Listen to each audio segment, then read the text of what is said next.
So I was in therapy last year for my mental well-being, and I'd go and Paul had said, Gina, your mind's making it up and you're making the conscious decision to believe all these bloody catastrophic thoughts. And I'd be like, no, Paul, it's real, it's gonna happen.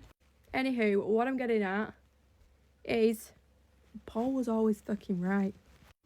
And it's really been put to the test this week. So I live in Rosendale. Rosendale at the minute is head to toe covered in fucking snow. And usually when I walk about, I walk over multiple grits. When I do that, I say mushrooms. Why? Because my head tells me that if I don't, something bad's going to happen and that it's bad luck. But I've walked over dozens this week, unknowingly. And have I once said mushrooms? No, I have not. And has anything bad ever happened? No, it hasn't. So this is just your reminder that it is all in your head. If you're somebody that's having catastrophic thoughts and thinking the worst of things and that something bad's going to happen, you have the power to stop those thoughts in the tracks.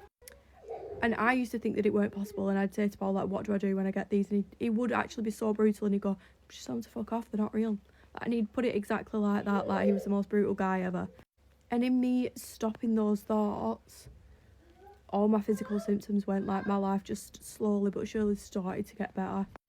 And I read loads of books on mental health now that teach me how to regain back control over my mind and my thoughts and how the mind works, which again helped me massively because it just gives me that reminder, it gives me that boost of actually I'm in control here, my mind isn't, I have full control over this.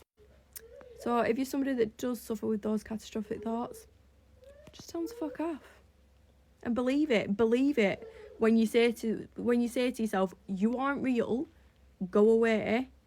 Like, the more you do it, the more you believe it, the more them symptoms will stop coming. I promise you.